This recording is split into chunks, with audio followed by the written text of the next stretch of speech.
Bonjour à chacun d'entre vous. Je vous retrouve pour continuer sur les contes de Rabbi Nachman de Breslev et je vais faire suite à des questions qui m'ont été posées. J'étais très heureuse d'avoir toutes ces questions. D'ailleurs, merci à celles qui ont eu le courage ou l'envie d'écrire ces questions. C'était super. Alors déjà, j'ai commencé par le fait de se dire est-ce qu'effectivement le Nefesh doit servir la Neshama. Bon, on va aller plus loin aujourd'hui et je vais un petit peu développer là-dessus. Par ricochet, on me dit est-ce que finalement les outils qui nous ont été donnés au travers du Nefesh, on n'en a pas fait une idolâtrie. C'est pas devenu l'idole de ce monde. Oui, bien sûr, puisqu'il y a eu ce principe d'inversion, naturellement, on a mis en avant le Nefesh, puisqu'on a dit que de toute façon personne n'était à sa place. Le résultat des courses, c'est qu'effectivement, c'est cette idolâtrie-là, oui, qui maintient le monde dans cet enfermement et dans le fait qu'il ne puisse pas fonctionner de manière correcte. Alors, par rapport à ça, je voudrais revenir sur déjà un premier point. C'est que dans la tradition hébraïque, on n'a pas un raisonnement qui est dans une espèce de dichotomie bien, mal, etc. etc. Le mal, par exemple, va se définir comme étant un bien qui, justement, est pas bien utilisé, ou pas au bon moment, ou qui n'est pas à sa place. Il y a beaucoup cette notion, justement, de trouver sa place. Voilà, on retrouve cette notion-là. Et donc, en fait, entre Nefesh et Neshama, on va pas vous dire, il y en a un qui est mieux, il y en a un qui est moins bien, il y en a un qui est supérieur, l'autre inférieur. Il y a juste qu'à un moment donné, ils ont des rôles complètement différents. La Neshama, ce qu'il faut comprendre, donc, c'est cette partie d'âme divine. La Neshama, c'est ce qui, à un moment donné, va retourner dans sa patrie spirituelle. C'est-à-dire qu'après la mort, oui, la Neshama, elle va continuer, elle va perdurer. Et puis le Nefesh, naturellement, qui comprend avec le corps, eh bien alors cette partie-là, ça va s'arrêter. En revanche, quand on vient dans ce monde, on a impérativement besoin du Nefesh. C'est-à-dire que la Neshama toute seule, par essence, et il est dit que en fait justement la Neshama pendant tout le temps de la grossesse elle tourne autour, voilà, elle fait des visites et qu'en fait elle va rentrer dans l'enfant, elle va rentrer au moment de la naissance véritablement, et que c'est pour ça d'ailleurs que l'enfant crie au moment de la naissance. Alors pourquoi est-ce que c'est important de comprendre tout ça? Parce qu'en fait, nous, ce qu'on veut, c'est esquiver, et c'est toujours et créer une espèce d'opposition entre le côté spirituel et le côté matériel. Alors que tout le projet divin, c'est précisément de faire rentrer le côté spirituel dans la matière, et même en allant plus loin, mais je ne peux pas expliquer, d'aller rechercher la spiritualité qui est contenue dans la matière. Bon. Autrement dit, c'est de réussir à faire en sorte que le Nefesh, il comprenne qu'en fait, lui, il est là pour obéir, pour se soumettre, effectivement, se laisser inspirer par la Neshama.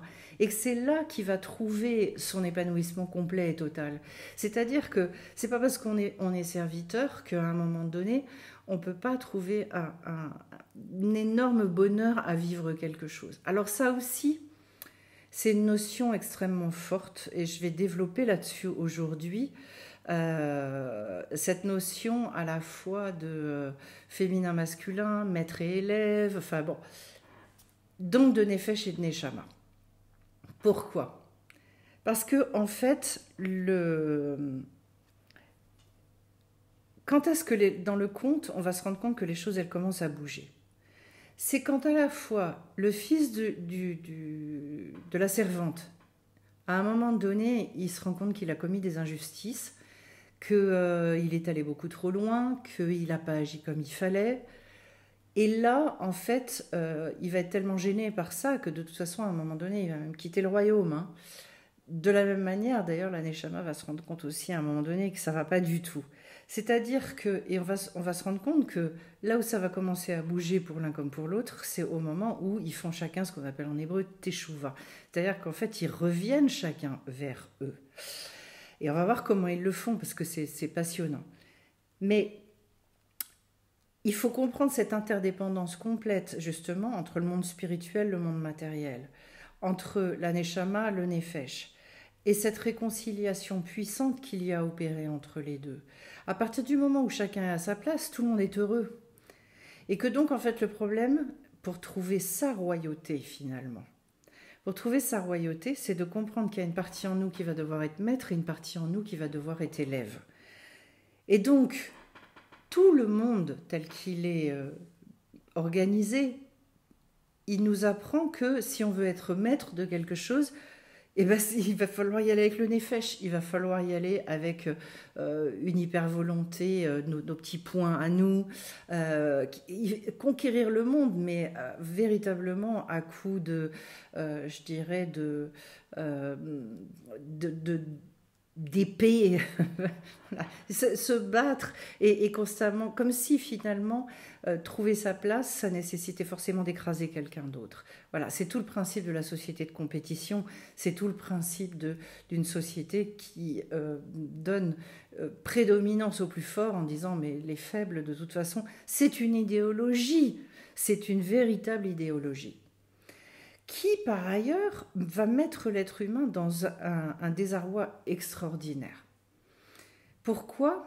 Parce qu'en fait, au bout du compte, quand le Nefesh, il est le roi, il se rend bien compte à un moment donné qu'en fait, c'est pas sa place. Non seulement il est malheureux, mais en plus, il se met à avoir extrêmement peur. C'est là où, on l'avait dit, il se met à devenir un véritable dictateur. Et en fait, quelle est la chose dont on s'aperçoit dans le conte ? C'est qu'en fait, il est rongé par les soucis. Autrement dit, et c'est tout ce que nous dit Rabbi Nachman de Breslev, c'est qu'en fait, on ne peut pas être roi et malheureux. Pourquoi ? Parce que justement, être roi, c'est être dans la joie.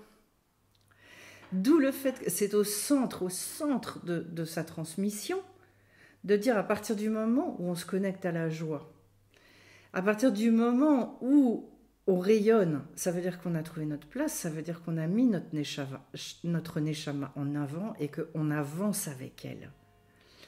C'est pour ça que c'est à ça qu'on reconnaît qu'en fait, le faux prince, ou le faux, quand il devient roi à un moment donné, pourquoi est-ce qu'on sait très bien que c'est pas lui le roi ? Mais c'est parce qu'en fait, il est submergé par les soucis. Pourquoi est-ce que la neshama, elle n'est pas submergée par les soucis ? Parce qu'elle a une vision des choses qui n'a absolument rien à voir. Elle a je dirais, un recul. Elle a cette partie divine qui lui permet de se reconnecter à l'essentiel, qui lui permet de voir les choses complètement différemment. Il n'y a que le Nefesh qui peut avoir cette vue qui n'est pas une vision correcte du monde et de la manière dont ça va fonctionner. Alors à ce niveau-là, je voudrais justement expliquer pourquoi est-ce qu'il faut se réconcilier avec ce principe d'inversion. Parce qu'il y a beaucoup de personnes qui finalement sont dans une espèce de bagarre intérieure, qui sont dans ce refus et qui se disent « mais je ne vois pas justement, mais pourquoi on nous met dans cette situation ?» Là, c'est une chose absolument fondamentale dans le conte. C'est de se dire qu'est-ce qui fait qu'à un moment donné, on ne peut pas nous envoyer sur Terre et nous dire bah, tu vois, voilà, le principal c'est ta neshama et puis on t'a donné des outils, utilise-les, etc. Et pourquoi est-ce que le Nefesh, lui, il a du mal à laisser la place ? Parce que c'est précisément la distance qu'il y a entre les deux qui va nous permettre d'opérer toutes les réparations qu'on a opérées et qui va nous permettre de réaliser les choses véritablement en conscience.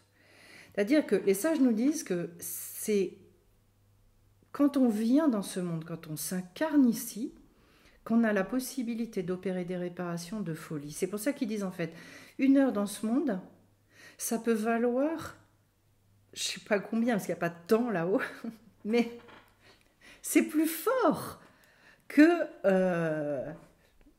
un temps infini là-haut. Parce qu'ici, on a la lourdeur de la matière et parce qu'on a cette opposition. Autrement dit, ce qu'on est en train de nous dire, c'est qu'on ne peut grandir que parce qu'il y a une opposition. Et que grandir, c'est quoi ? C'est de permettre de résoudre le conflit, de résoudre l'opposition, au lieu de la fuir ou au lieu de se dire « je vais tuer le méchant et le gentil va gagner ». Ça, c'est le western, ça, c'est Hollywood. Alors que le projet, c'est pas du tout ça.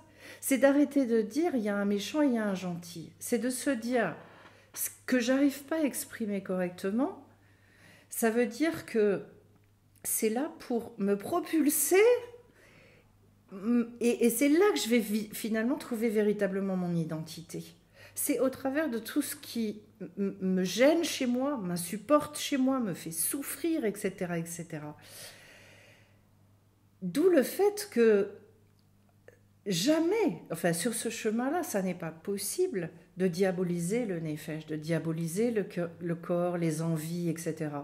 Alors il y a certaines sagesses qui vont dire ah ben il faut ah ben ok le corps il m'embête, j'ai tellement d'envie et je sais tellement pas les gérer, comment je vais faire? Je vais casser tout ça, je vais sabrer tout ça.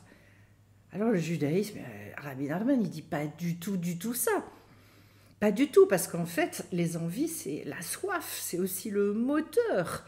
C'est un moteur fabuleux. On casse ça et on devient tous des espèces de marionnettes. Voilà, bon, voilà, il n'y a plus rien. Il ne se passe plus rien dans ces cas-là.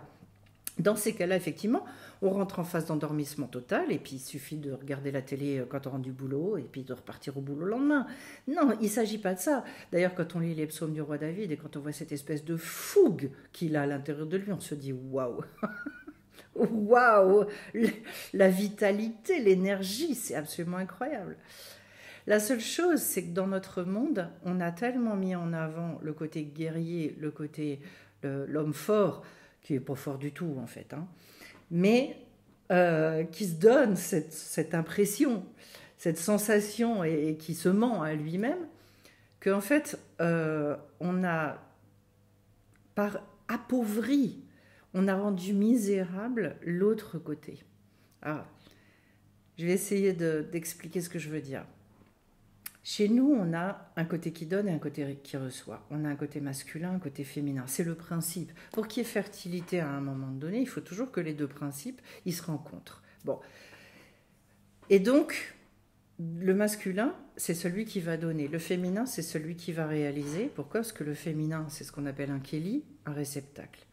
C'est exactement le principe de la neshama et du nefesh. La neshama, elle doit donner, elle va inséminer. Donc la neshama, elle donne quoi? Elle nous donne nos aspirations, elle nous donne nos valeurs, elle nous donne nos envies. C'est elle qui est à l'origine de notre conscience des choses. Et elle est surpuissante puisqu'en fait, elle a une partie infinie. Donc la neshama, je dirais, elle va être... elle est nos limites. Elle est absolument nos limites. Et ça doit trouver à s'exprimer dans quelque chose qui est un kéli tout resserré, tout petit, tout... C'est pour ça qu'en fait, on dit que quand la neshama, elle rentre dans le bébé, quand il naît, il crie. En fait, c'est le cri de la neshama qui se dit « Mais qu'est-ce que je vais faire dans un truc aussi petit, restreint, lourd et puis il va falloir apprendre à digérer, puis il faut respirer. Moi, j'ai jamais utilisé mes poumons avant ça, etc., etc. » Eh bien, et donc l'homme, il va ressentir des frustrations terribles. Mais terribles. Tout homme qui a ses appels, qui a un minimum conscience de ça, et qui le ressent un minimum, ou qui le pressent, il va comprendre qu'en lui, il y a quelque chose d'énorme, il y a quelque chose de très très grand, il y a une grandeur fabuleuse. Et puis à la fois, mais il y a quelque chose de tout resserré, de tout mesquin, avec plein d'enfermements. C'est-à-dire, en fait, j'ai une volonté qui est formidable et extraordinaire, et en fait, je fais tout l'inverse de ce que je veux réellement. Et c'est la distance, cette distance absolument incroyable qui est entre la neshama et le nefesh. Et que le programme, c'est pas de dire bah, je vais écraser le nefesh, parce que la neshama, du coup, plus on va chercher à écraser, à dire à notre nefesh, de toute façon, t'es nul, t'es minable. Mais ça veut dire qu'en fait, alors il n'y a plus de kéli, il n'y a plus de réceptacle pour exprimer et pour réaliser tout ce qu'on a réalisé dans ce monde. Vous comprenez pourquoi, en fait, toutes les bases de religion, développement personnel, etc., qui disent, mais de toute façon, cette partie-là, toute l'âme vitale, les envies, les machins, tout ça, c'est à écraser. Mais c'est une catastrophe parce que du coup, derrière, on retire tout le squelette à l'être humain. L'être humain, il est là comme une marionnette, comme une poupée de chiffon. C'est pas du tout ça. C'est finalement, au fur et à mesure que l'énergie de l'âme vitale, elle puisse se mettre au service et donc orienter cette énergie dans les bons endroits, là où elle va véritablement avoir envie d'aller. Sauf que l'âme vitale, je dirais, c'est un animal fou, c'est un petit chien fou, voilà, ça découvre, ça, etc., etc. Alors, et pourquoi ça? En fait, parce que Dieu, Hachem, a voulu que nous, on arrive à se trouver, qu'on arrive à trouver notre identité profonde. C'est pas, je t'envoie sur Terre, je te donne une espèce de fiche de poste et je fais de toi une marionnette. Non, et c'est là tout le libre arbitre aussi de l'homme. C'est-à-dire finalement, est-ce que moi, quand je vais venir dans ce monde, je vais comprendre que j'ai un travail à réaliser, que j'ai des efforts à fournir, pas les efforts tels qu'on nous les transmet, les efforts d'aller chercher qui je suis, d'aller rentrer dans cette vérité-là, de ne pas m'affoler, parce qu'il y a une distance incroyable entre mes aspirations qui sont magnifiques, qui sont d'une beauté extraordinaire, et puis en même temps d'une espèce de maladresse et d'incapacité à exprimer tout ça. Alors le résultat, c'est que y a la plupart du temps, enfin chez les gens que je rencontre, et beaucoup d'inclassables, qu'est-ce qui se passe? Eh bien, ça tourne en rond. Ça tourne en rond parce que y a une volonté de mortifier quelque part le nefesh, au lieu de l'élever. Et c'est tout le propos du judaïsme. C'est-à-dire, ne pense pas, oui, ton nefesh, c'est un petit chien fou. Oui, t'arrives comme ça. Et d'ailleurs, ce petit chien fou, c'est lui qui va finalement être porteur de plein de choses. Alors petit à petit, tu vas l'élever, tu vas l'affiner, tu vas le rendre de plus en plus sensible pour qu'il se réconcilie avec la Neshama et qu'il se rende compte quoi? Que la Neshama, elle ne veut pas le faire disparaître, pas du tout. Que la Neshama, elle va lui apporter son épanouissement total. Que cette Neshama, elle va finalement lui révéler aussi toutes ses qualités, toutes ses compétences. Et là, le Nefesh, il va kiffer, hein, il va kiffer parce qu'il va, à partir du moment où il va être à sa place, il va se dire waouh, waouh, waouh, waouh. Donc en fait, je peux faire ça, donc je peux faire ça, etc., etc. Mais je dirais sous l'impulsion, sous le contrôle de la Neshama. Alors oui, pour répondre à cette question naturellement, le Nefesh doit se soumettre à la Neshama, qui n'est pas une soumission annihilante. Et ça, c'est une notion merveilleuse. C'est une soumission qui, justement, va le sortir de ses enfermements. C'est une soumission qui apporte la liberté. Alors, c'est un concept, parce que les deux peuvent paraître là aussi complètement antinomiques, mais pas du tout. Mais pas du tout. Et plus on provoque ça, plus on travaille de cette manière-là, et plus on s'en rend compte. Parce qu'en fait, on se débarrasse petit à petit de tout ce qui nous encombre, tout ce qui, finalement, parasite nos capacités réelles à exprimer notre volonté profonde. Et on se dit donc, en fait, à partir du moment où, effectivement, je place la Neshama en premier, et que mon Nefesh y suit derrière, qui se met au service. Mais là, j'arrive à exprimer des choses dans ma vie que jamais, même en rêve, j'aurais pu imaginer que j'arriverais à un tel niveau. Donc vous voyez qu'il n'y a pas à diaboliser, il n'y a pas à dire, il y en a un qui est moins bien, il y en a un autre qui est mieux, qui est plus grand, qui est machin. On s'en fout de ça. Ça, c'est comment vous dire? C'est encore les cow-boys et les Indiens, quoi. Je ne sais pas comment vous dire autrement. C'est juste, et c'est tout l'objet du conte, et c'est là où Rabbi Nachman, c'est la force de Rabbi Nachman. Jamais il dit c'est mal. Lisez ses contes, vous allez vous rendre compte. Il ne juge pas. Il dit voilà, moi je vous explique, je vous raconte un conte et je vous explique, en fait c'est comme ça que ça se passe. C'est comme ça que ça se passe. Est-ce que c'est mal? Est-ce que c'est bien? Non, mais en revanche, voilà, sachez, vous arrivez, il y a un principe d'inversion. Oui, c'est compliqué. Oui, il y en a un qui va aller boire, il y en a un autre qui... etc. Ok, d'accord. Mais à aucun moment, il y a de jugement là-dessus. Et ça... Alors maintenant, je vais en venir justement à répondre à une autre question qui est extrêmement importante. Il y a une personne qui m'a demandé comment agissent les contes de Rabbi Nachman. Alors, sur la troisième vidéo que j'ai déjà tournée, en fait, parce que je vais insérer celle-là entre les deux, j'explique quand est-ce qu'il les a écrits et pourquoi. Ce que je peux vous dire par rapport à, à quoi ça s'adresse les contes. Les contes, ils vont s'adresser directement justement à la Neshama. Et je l'explique dans la troisième vidéo qu'en fait, Rabbi Nachman a donc écrit ses contes parce qu'en fait, il s'est rendu compte à un moment donné que on allait tous être dans des sommeils extrêmement profonds. Il a dit pour réveiller les gens sur les temps d'avant la délivrance, il faudra utiliser ça. Alors pourquoi la notion de conte?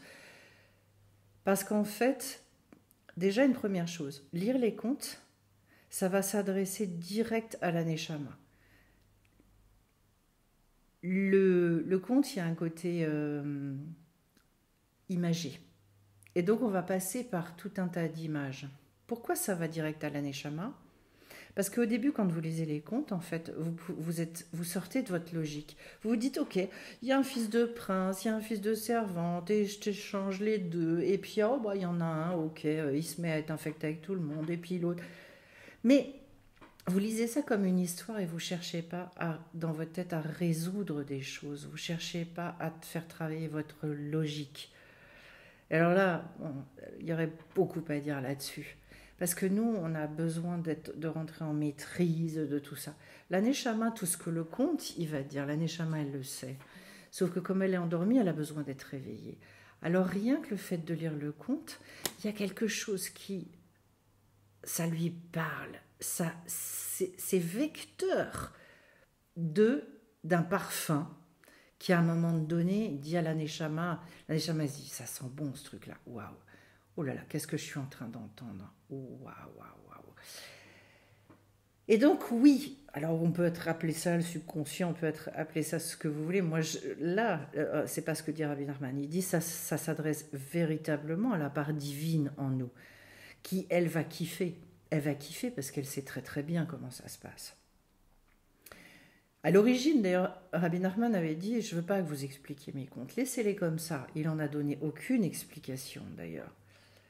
Et puis, bon, petit à petit, il s'est rendu compte qu'il y aurait quand même besoin d'un minimum de décryptage, mais que le conseil, c'est véritablement justement de laisser ce côté, cette imagination positive-là.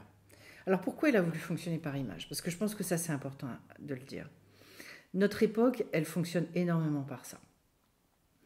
On le voit, hein, le nombre d'écrans qui ne passe pas X heures par jour, que ce soit le téléphone, l'ordi, la télé, tout, les tablettes, etc.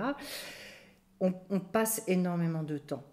Et vous savez, par exemple, l'industrie du cinéma, qui pour partie d'ailleurs à l'origine, comme la télé ou des choses comme ça, ont été financées par a priori, des choses qui n'avaient absolument rien à voir. On sait que la CIA, elle a financé aussi certains programmes, une partie du cinéma, etc.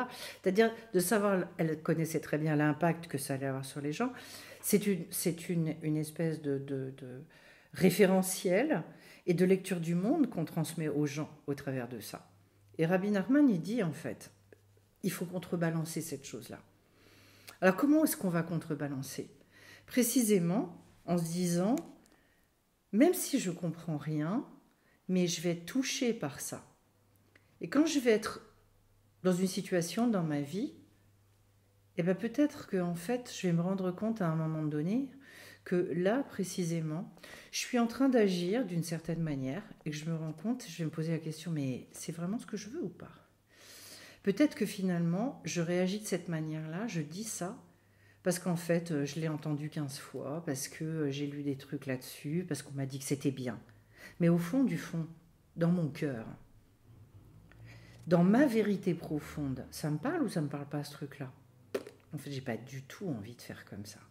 Mais moi, je m'autorise pas, et je pense que c'est ça qui est bien. Mais ce qui est en train de me dire ce conte-là, c'est tout l'inverse. Si tu écoutes ta Neshama, si tu écoutes profondément en fonction de tes valeurs concrètes, ce que toi tu veux faire, ben tu vas te rendre compte qu'en fait, c'est pas du tout ça. Alors, je vais prendre un exemple, ça peut être dans l'éducation des enfants. Ah, on m'a dit qu'avec les enfants, c'était bien de faire comme ça, et qu'il fallait... bon, sauf que dans le cœur, il y a quelque chose qui frotte et que ça va pas du tout. Ou alors à l'inverse, ou dans un autre domaine, au niveau du travail, je sais que dans beaucoup de boulots commerciaux aujourd'hui, il y a des règles très strictes et qu'on apprend aux commerciaux à avoir un certain vocabulaire, une certaine approche pour pouvoir vendre leurs produits, etc. etc. Est-ce qu'il vous est déjà arrivé de vous dire je suis en train de raconter un truc dans lequel je ne crois absolument pas, ou je suis en train de suivre une démarche commerciale qui ne me correspond absolument pas, qui finalement s'apparente quelque part un peu à de la manipulation ou des choses comme ça. D'ailleurs, dans le démarchage téléphonique, tout le problème, c'est que vous voyez bien que les pauvres personnes qui doivent gagner leur vie, c'est un des métiers que je trouve les plus horribles qui existent dans ce monde, c'est-à-dire elles sont obligées de répéter, en plus je ne sais combien de fois par jour, des choses dans lesquelles, si ça se trouve, pour certains, ils ne croient pas du tout, ce ne sont pas leurs mots, c'est déshumanisé, c'est... Bon. Donc en fait... ça signifie que les contes, justement, tout le but, c'est que de laisser travailler les choses et de remettre à sa place la neshama, de lui redonner la primauté. C'est tout l'objet du conte. Et donc de travailler de cette manière-là, c'est dire à la neshama, oh, t'es où toi? Et c'est de calmer le nefesh en disant au nefesh, mais t'en fais pas. Si toi, tu sens que tu t'agites de partout, si toi, tu sens que tu es en PLS complète et tu as des soucis par-dessus la tête, des difficultés, qu'en fait, tu n'arrives pas à gérer ta vie, ça te submerge, que finalement, tu es très souvent intérieurement, tu es triste, eh bien, voilà, comprends d'où ça vient et ne t'en veux pas. Donc voilà, pour répondre, et j'espère que j'aurai répondu suffisamment par rapport à ça, en sachant que toutes ces images-là, justement, sont comme des remèdes, c'est comme des guérisons qui s'accumulent petit à petit. Et alors, comment est-ce qu'on va les travailler? Mais on va les travailler dans notre quotidien. C'est-à-dire que, puisque justement ça va s'imprimer, tous ces contes, et c'est pour ça qu'en fait on ne les lit pas une fois, on ne ferme pas le bouquin, et puis bon, bah merci Rabbi Nachman, c'était charmant. Non, c'est pas un Walt Disney, c'est tout l'inverse. C'est justement d'y revenir et de se laisser transporter par ça, de se laisser impacter, étonner, et puis après, éventuellement, justement, de demander et de dire, mais alors ça veut dire quoi dans ma vie? Parce qu'en fait, quand on fonctionne comme ça, après, la vie, elle répond. Et elle va nous mettre dans des situations, on va se dire, ah oui, donc là, c'est ça. Bon. Voilà, alors je voulais parler un peu du féminin et du masculin aussi aujourd'hui. Puisque je vous ai dit justement que le masculin, c'est celui qui donne, le féminin, c'est celui qui reçoit. De la même manière que normalement c'est la neshama qui donne et le nefesh qui va recevoir et qui va devoir alchimiser tout ça pour produire quelque chose réalisé dans la matière.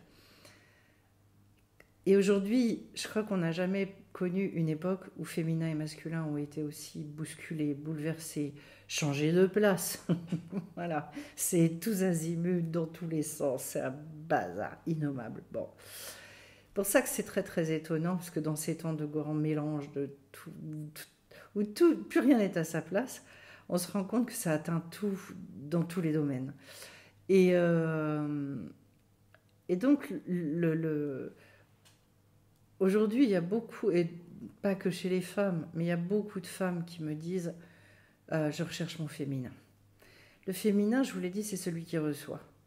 Le nombre de personnes qui n'arrivent plus à recevoir, qui ne parviennent plus à recevoir. J'ai eu l'occasion un jour de dire ça en stage à une personne.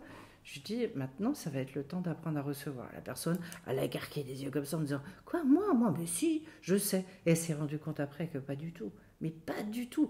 Pourquoi? Parce qu'en fait, on pense que celui qui reçoit, c'est le faible. Celui qui reçoit dans la Torah, c'est celui qui va pouvoir réaliser les choses derrière. Donc, on lui a donné, on l'a méprisé, on lui a donné une espèce de place, comme si c'était pas une place de choix, c'est pas une place enviable. Pourquoi les femmes, elles souffrent autant aujourd'hui? Pourquoi c'est si difficile d'être une femme à notre époque, de se réconcilier avec ça? Pourquoi autant de femmes veulent devenir des hommes dans le sens de se comporter comme des hommes? C'est ça que je veux dire. Ben, tout simplement parce que elles pensent, elles aussi, que de trouver leur place dans ce monde ne pourra se faire justement que comme ça. C'est-à-dire, allez hop, on y va à coup de force avec nos deux petits bras, et puis avoir la place de celui qui se met au service d'eux, eh ben, c'est pas du tout une place enviable. Ben, le problème, c'est que s'il n'y a plus que des gens qui sont sur le principe masculin, il y aura derrière, il n'y aura plus personne pour réaliser. Vous imaginez, tout le monde se dit aujourd'hui, ben moi je veux être que celui qui insémine, que celui qui est au niveau de l'idée. Mais la réalisation, en fait,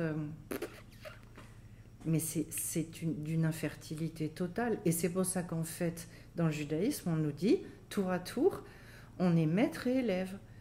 Et même vis-à-vis de nous-mêmes. C'est-à-dire que tour à tour, on va devoir se servir et aller et donner la primauté à notre neshama.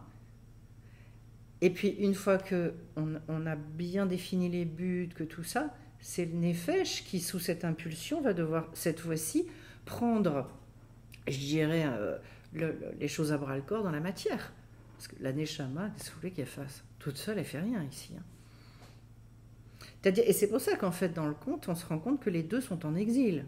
Et l'un et l'autre. Qu'est-ce que vous voulez qu'ils fassent? Et donc, pour en revenir à ce féminin et ce masculin, ce qu'il y a d'absolument incroyable aujourd'hui, on n'a jamais autant revendiqué au niveau des femmes, enfin lutter contre l'aspect du patriarcat, de tout ça, etc.